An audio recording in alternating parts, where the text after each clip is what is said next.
As new COVID-19 cases decline across the nation, the next wave of booster shots could be available to some Americans in just a matter of weeks. Right now, more than half of the U.S. population is fully vaccinated. But like many other vaccines, the protection from COVID-19 could wane over time. So health officials are considering booster shots for certain groups. The FDA's independent vaccine advisory panel voted Thursday to recommend Moderna boosters for those 65 and older and for other adults at high risk. The panel called for a half dose of Moderna's booster to be offered 6 months after receiving the second shot. And on Friday, the panel also endorsed the Johnson and Johnson booster for everyone over the age of 18. People would be eligible just 2 months after their initial J&J dose. The panel's recommendations for Moderna and Johnson & Johnson will now go to the FDA for official authorization, then to the CDC. The FDA tends to follow the advice of this committee. I want to bring in Dr. Ofer Levy. Dr. Levy is a staff physician and principal investigator. He's the director of the Precision Vaccines Program at Boston Children's Hospital, and he's also a voting member on the FDA's Vaccine Advisory Panel. Dr. Levy, great to have you. As I mentioned, you are actually on the independent FDA panel that deals with booster shots. The panel unanimously recommended both Moderna and Johnson & Johnson boosters for certain groups. How are you feeling about these recommendations? Thanks for that, Lana. I'm feeling good at this point. You know, we're at a delicate phase regarding this pandemic. Some progress has been made, but we're not all the way there yet. And the science is still coming in. And as your piece highlighted, we're starting to see evidence of waning immunity, that after time, the antibodies start to decline after you receive your vaccine. And each vaccine is different. So we made different recommendations to FDA depending on the vaccine. And your piece highlighted the Moderna as well as the J&J. And those are the two that we met on this past week. I anticipate that in the coming weeks, in the coming 1 week, I believe FDA will make a final decision on both of those boosters, and that will then go to CDC to implement. Dr. Levy, I want to talk especially about the mRNA COVID booster shot for young adults, because you've spoken about the potential risks. I'm wondering, how should these risks be weighed, particularly when we're talking about somebody between the ages of 18 and 30? Thank you for that. So as highlighted, there are different vaccines that have been authorized or approved, and two of them use the messenger RNA platform. That's Pfizer and Moderna. These are excellent vaccines. They're safe, they're effective.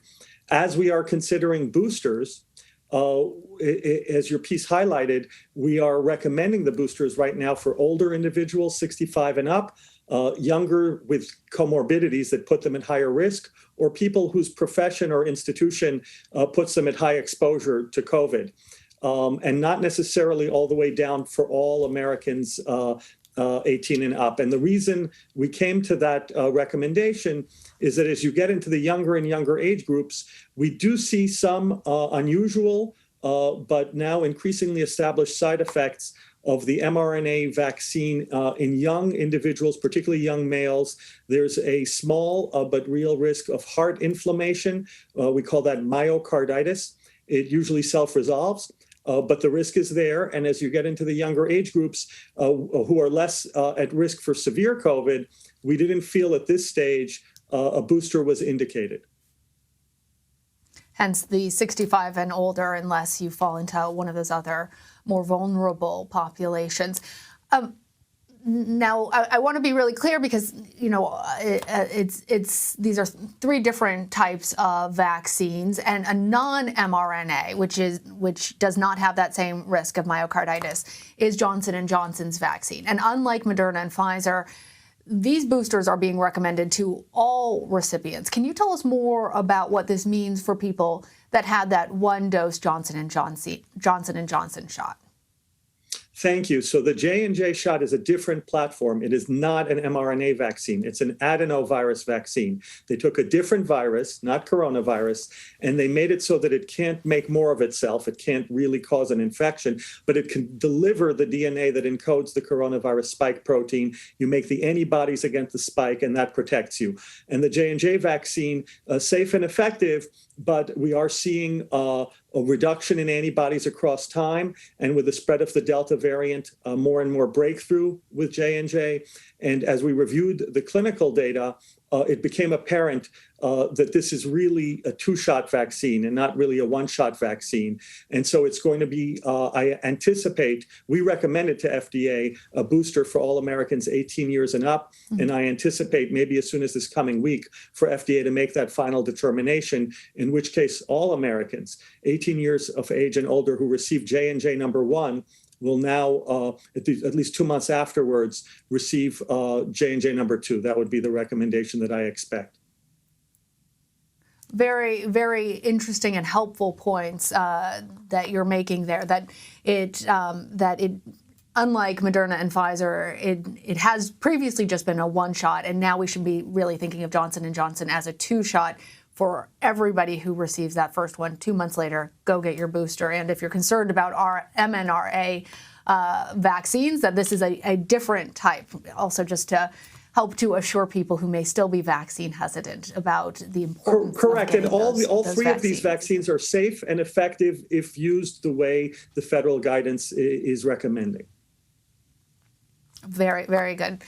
Well, let's talk about the question of mixing and matching COVID shots from different companies. It's been raised. There's some promising data about that. What are your thoughts on this? And for somebody who maybe received one vaccine and might be eligible for a booster, but might be interested in trying to mix to a different one, should they wait, or are you saying that they should go get their boosters as soon as they're eligible? Yeah, my advice to people is if you're in a category, depending on the vaccine you received and your age, where the federal guidance becomes officially to get a booster from the same original type, then you should go and get that booster.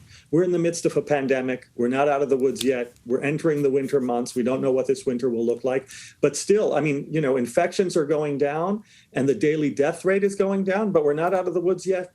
We're not out of the woods yet. And so I would immediately get the booster as recommended by the federal government. I believe those recommendations will come out of FDA this coming week, and then it goes to CDC. But it could be within a week or two that those official booster recommendations come out, and they will be to take the same vaccine that you received before. Now, additional data is coming out about mixing and matching. That's a very logical question. It's an interesting question. There's more and more scientific data about it, looking at antibody responses and showing that if you, for example, receive J&J #1 and then give an mRNA as the second dose, you get a super boost and you get a lot of antibody.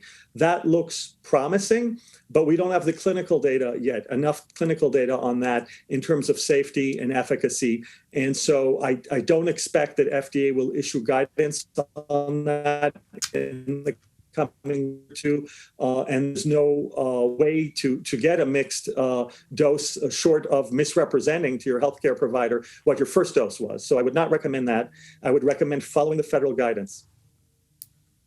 Strong recommendations from you. Dr. Ofer Levy, thank you for joining me, and thank you for all that you do. Always a pleasure. Thank you.